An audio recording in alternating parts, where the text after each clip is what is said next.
नमस्कार, मैं हूं नीलू। तो सीरिया में हालात दिन पर दिन खराब होते चले जा रहे हैं। इधर इजराइल लगातार सीरिया पर हमले कर रहा है, लेकिन अब एक बड़ी धमकी नेतन्याहू को जुलानी की तरफ से मिल गई है। और ये धमकी क्या है, बातचीत करने के लिए मयंक मेरे साथ जुड़ गए हैं। मयंक, जुलानी की धमकी नेतन्याहू को, और कहा यह जा रहा है कि आप जो कर रहे हैं सीरिया में वो ठीक नहीं है। और उसने कहीं ना कहीं एक ये भी ऑर्डर दे दिया है कि जहां भी इजरायली सेना दिखाई दे उनको फौरन देखो और हमला कीजिए। बिल्कुल, देखिए सीरिया में जो है अभी तक जो जंग चल रही थी, अब इसका एक प्रकार से आप देखें तो इसका पूरा नेचर बदलता हुआ दिखाई दे रहा है। और पहली बार ऐसा बताया जा रहा है कि देखिए इजराइल की सेना दमिश्क के बहुत करीब है, और ये बात एसटीएस के जो चीफ हैं जुलानी, इनको बिल्कुल पसंद नहीं आ रही। पहले भी इस बात की चर्चाएं थी कि क्या ये जुलानी वर्सेस इजराइल होने जा रहा है, अब ये हो चुका है। और बताया जा रहा है कि जुलानी ने, जैसे आपने चर्चा की कि सोशल मीडिया पे इसकी बड़ी चर्चाएं हैं, कि जुलानी ने बिना नेतन्याहू का नाम लिए बड़ा ऐलान कर दिया है। उन्होंने अपने जुलानी के पास, एक तो ये बात आपको समझनी होगी कि 80,000 लड़ाके हैं, और ये बड़ी संख्या है, बहुत बड़ी संख्या है हिजबुल्लाह की तरह ही। और दूसरी चीज, इन्होंने ये ऐलान कर दिया है कि जहां भी इजराइल के सैनिक दिखते हैं इन पे हमला किया जाए। ऐसी चर्चाएं हैं कि जुलानी की तरफ से, सोशल मीडिया पे कहा जा रहा है कि जुलानी की तरफ से अपने लड़ाकों को ये कहा गया है कि जहां भी इजराइल और नेतन्याहू की फोर्सेस दिखती हैं आप उनको निशाना बनाइए। इसके साथ ही जुलानी ने एक बात और कही है कि सीरिया पे, जुलानी का कहना ऐसा है कि सीरिया पे जब जब किसी ने कब्जा करने की कोशिश की है वो कभी सफल नहीं हो पाया, और उसने हमेशा मुंह की खाई है। अगर आप देखें तो एक हद तक ये बात सही भी है। सीरिया में जो है वो किसी का शासन बहुत लंबे समय तक टिक नहीं पाया, और अब जो जिस तरह से नेतन्याहू इस पूरे मौके का फायदा उठा के आगे बढ़ रहे थे, और जिस तरह से इजराइल की फोर्सेस अंदर तक पहुंच गई सीरिया में, ये बात अब जुलानी को रास नहीं आ रही है। और अब ये जो लड़ाई है ये इजराइल वर्सेस जुलानी होने जा रही है। ये कल भी हमने बात की थी कि जुलानी को लेकर अमेरिका भी नहीं चाहता कि वहां शासन जुलानी का हो, और कहीं भी ना तो अमेरिका के लिए ना ही इजराइल के लिए ये मुफीद है। ऐसे में अब जुलानी ये कह रहे हैं कि सीधे सीधे धमकी है, खुले तौर पर धमकी है। तो ऐसे में वहां पर आप क्या स्थिति इस वक्त बनती देख रहे हैं? देखिए अब क्या है वहां पे हालात ये है कि जो दमिश्क, क्या आपको लगता है कि एक सबसे बड़ा संगठन है, और ये देखिए दो तीन चीजें हैं। आपने अच्छा सवाल पूछा, दो तीन चीजें हैं। पहली बात तो ये कि दमिश्क पूरा जो है वो, उस पे पूरा जुलानी का कब्जा है। उसके लड़ाके दमिश्क और उसके आसपास के इलाकों पे पूरी तरह से उनका कब्जा है। दूसरी चीज, इनको जो है एसटीएस को और एसएनए, जो दो संगठन हैं, इनको जो है तुर्की की तरफ से हथियार भी मिल रहे हैं, गोला बारूद भी मिल रहा है। इनको जो है जितनी तरह की फंडिंग हो रही है वो तुर्की की तरफ से हो रही है।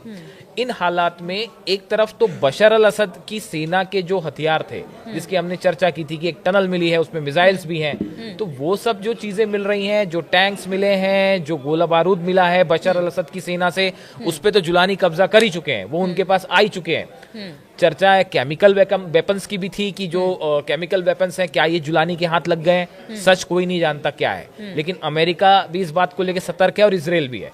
अब ऐसी स्थिति में देखिए जुलानी के पास इस समय कितनी ताकत है। 80,000 के आसपास तो उनके लड़ाके हैं, इसमें कोई शक नहीं है। इनके पास कितने हथियार हैं, और अगर ये इजराइल वर्सेस जुलानी आमने सामने की लड़ाई होती है तो ये क्या रूप लेगी, ये क्या हिजबुल्लाह और इजराइल का जो स्थिति थी लेबनान में, क्या इस तरह की कोई स्थिति बनेगी? देखिए इजराइल के लिए एक नुकसान की बात कह लें आप, या चैलेंज ये है कि इजराइल इस समय सीरिया की जमीन पे है। आप अपने बॉर्डर पे जब युद्ध कर रहे होते हैं तो थोड़ा सा आसान होता है, लेकिन जब आप दूसरे देश में, हम बार बार ये बात कहते हैं कि अब वो जमाने चले गए जब आप जो है किसी दूसरे के देश में अंदर घुस जाएं और अपनी सेना को वहां बसा लें और टिके रह जाएं वहां। अब वो जमाने गए। आप कह रहे हैं कि जुलानी की सेना अच्छी खासी बड़ी है, तादाद इसकी बड़ी है, वेपन्स भी इनके पास अच्छे खासे हैं, तो क्या जो इस वक्त जो पुरानी तानाशाह सरकार से लूटी गई वेपन थी, क्या ये भी हम मान के चले कि जुलानी का इस्तेमाल? हाँ, ऐसा बताया जा रहा है कि बड़ी मात्रा में जो असद के हथियार थे वो अब जुलानी के पास है। लेकिन देखिए नीलू, इसमें है ना कई चीजें हैं। एक सवाल ये भी है कि क्या इजराइल, क्या नेतन्याहू वाकई दमिश्क पे सीधा हमला करेंगे, या ये देखिए आप अभी दमिश्क के करीब है, करीब 10 किलोमीटर पहले तक बताया जाता है कि 10 किलोमीटर पहले इजराइल पहुंच चुका है, लेकिन क्या इसके आगे इजराइल जाएगा? ये एक अपने आप पे बड़ा सवाल है। देखिए इजराइल चाह क्या रहा है, क्या वो एक बड़ा बफर जोन बनाना चाहता है, क्या वो ये चाहता है कि इजराइल की कुछ जमीन पे कब्जा कर लिया जाए? हिजबुल्लाह के हथियार सप्लाई जो थी वो सीरिया से होती थी, वो पूरी तरह से बंद हो गई है अब। तो ये हिजबुल्लाह के लिए बड़ी चुनौती है। अब सवाल ये है कि इजराइल और अमेरिका असल में सीरिया में चाहते क्या है? क्या ये यहाँ पे इजराइल की नेतन्याहू की कोशिश ये है कि यहाँ की जमीन हथियाई जाए और यहाँ पे परमानेंटली बैठ लिया जाए? ये दमिश्क पे हमला करेंगे कि या नहीं करेंगे, और अगर करते हैं तो उसका क्या परिणाम होगा? देखिए, अगर दमिश्क पे इजराइल का हमला होता है तो ये वॉर का स्केल और बड़ा होगा। उसके बाद जो परिणाम होंगे वो बेहद घातक हो सकते हैं। अभी तक तो आप इसमें देखिए, एक बात और है मयंक, ये भी बताइए, जैसे ठीक है जुलानी की सेना हो गई और भी इस वक्त प्रॉक्सीज हो गए, संगठन हो गए, तो लगता नहीं है कि ठीक है इस वक्त तो एक एक करके लड़ाई हो रही है इजराइल के साथ या बाकी लोग, लेकिन जब अगर इजराइल डायरेक्ट तौर पर वहां पर घुसने की कोशिश करेगा तो क्या सारे संगठन एक हो सकते हैं? ऐसा नहीं है, इस तरह की आशंका है क्या? इसमें क्या स्थिति है? देखिए, इसमें स्थिति यह है कि एक एसडीए है, गुट कुर्दिश लोगों का जो है, उसको अमेरिका सपोर्ट कर रहा है।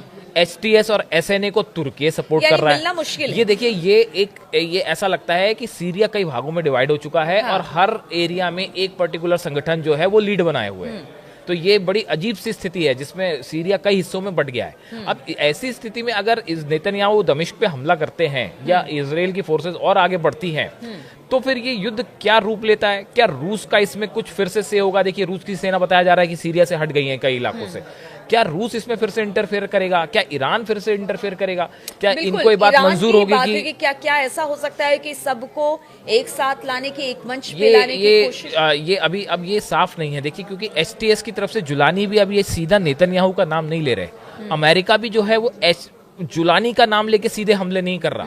तो एक बड़ी अजीब सी जो है यहाँ पे एक अंडरस्टैंडिंग भी है कि जिसमें जो है वो जुलानी पे सीधा हमला ना अमेरिका कर रहा है ना इजराइल कर रहा है। लेकिन चूंकि अब फोर्सेस तेजी से आगे बढ़ गई हैं इजराइल में, तो जुलानी को यह भी लग रहा है कहीं ऐसी स्थिति ना बन जाए कि बड़े हिस्से में जो है इजराइल अपना कब्जा करके बैठ जाए और जुलानी का शासन जो है वो बहुत कम एरिया में रह जाए। ये उसके लिए भी चुनौती बनी हुई है, जुलानी के लिए भी ये बड़ी चुनौती है। तो ऐसे हाल में 80,000 लड़ाकों के साथ अगर जुलानी ये कहते हैं कि इजराइल की सेना को निशाना बनाइए, तो अगले 48 घंटे ये बड़े देखने वाले हैं कि क्या वाकई ऐसी स्थिति बनती है। क्या जुलानी के लड़ाके सेना जो है यानी कि एसटीएस वो अटैक करता है? कहा जाए वर्चस्व की लड़ाई, ये वर्चस्व की लड़ाई भी है। इजराइल की तरफ से ये अपनी सीमा बढ़ाने के लिए, जैसे कहते हैं ना, दूसरे देश की आपने जो है जमीन को कब्जे में ले लिया है, ये उसकी भी कोशिश है। इसकी भी इस तरह से चर्चाएं हैं, लोग उसको इस तरह से भी ले रहे हैं। लेकिन जो भी हालात हैं उसमें देखिए, सीरिया में जुलानी वर्सेस नेतन्याहू और इजराइल, ये जो है इस पूरे वॉर का नेचर बदल के रख देगा, जिसको लेके अगले कुछ 1-2 दिन में कुछ बड़ा हो सकता है। एक सवाल का जवाब और दीजिए। जब हम बात कर रहे थे, जब लेबनान की बात हो रही थी, हमास और हिजबुल्लाह की बात हो रही थी, तब कहा यह जा रहा था कि सीरिया के रास्ते ही जितने हथियार हैं वो बाकी जगहों पर जाते हैं। क्या इस लिहाज से भी सीरिया बहुत इंपॉर्टेंट हो जाता है? इजराइल की तरफ से बड़ी कोशिश ही ये हुई कि जो हिजबुल्लाह की हथियार सप्लाई चेन थी उसको रोक दिया गया। एक बड़ी कोशिश, और इसीलिए सबसे ज्यादा इंटरेस्ट इजराइल का है सीरिया के अंदर तक दाखिल होने का। क्या बिल्कुल। अब देखिए, ये इसमें तो कोई शक नहीं है कि सीरिया के थ्रू ही ईरान जो है वो हिजबुल्लाह को हथियार सप्लाई कर रहा था।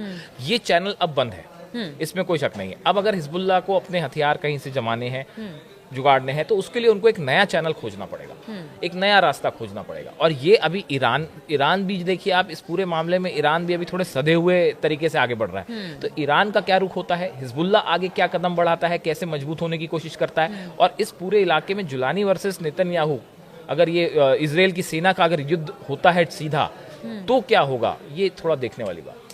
चलिए, तो बहुत इफ्स एंड बट्स हैं, बहुत सारे देश हैं जो कि इस ओर अपना इंटरेस्ट दिखा रहे हैं कि सीरिया में जो कुछ हो रहा है, सभी अपने अपने तरीके से वर्चस्व की लड़ाई यहां पर दिखाई दे रही है। लेकिन फिलहाल हालात किस तरह के आगे बनते हैं, इस पर हमारी नजर बनी रहेगी। हम लगातार अपडेट्स आपके लिए लेकर आते रहेंगे। फिलहाल बहुत बहुत शुक्रिया हमारे साथ जुड़ने के लिए।